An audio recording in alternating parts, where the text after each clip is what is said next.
Tiene eso, qué ricura, vamos a probarlo. Estaré compartiendo la receta de lo que hizo mi esposo hoy para que se animen. Quedó delicioso. Cortando la leña para prender el fuego. Ya con el fuego prendido nos fuimos a preparar el sazón. Una cucharada de canela, sal al gusto, una cucharada de coriander ground,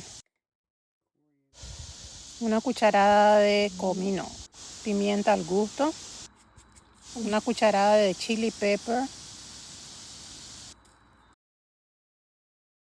una cucharada y media de comino y a batir. Bate mayonesa, se mezcla así, la mitad de una cebolla morada, 4 dientes de ajo.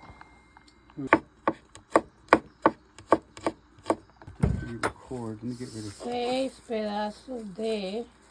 Le echamos al pollo el sazonador que acabamos de preparar, se le restriega bien a los dos lados en todos los ángulos para llevarlo a la porra.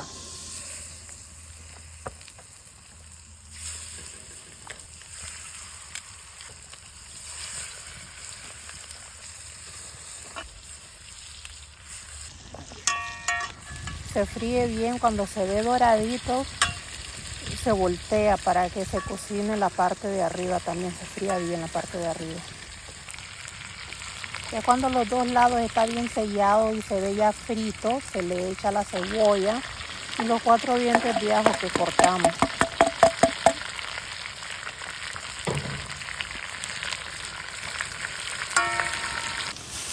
Le estoy echando un poco de vino blanco, ya eso es opcional si quieren echarle.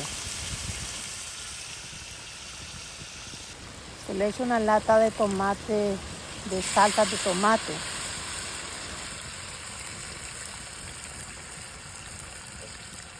Se le echa el resto del sazonador que nos había quedado.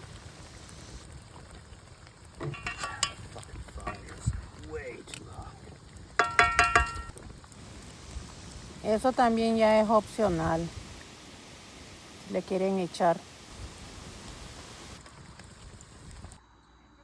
Miren eso, qué ricura. Vamos a probarlo. A ver cómo quedó. Y por ahí me encontré esa mariposa bella. Me distraje con ella.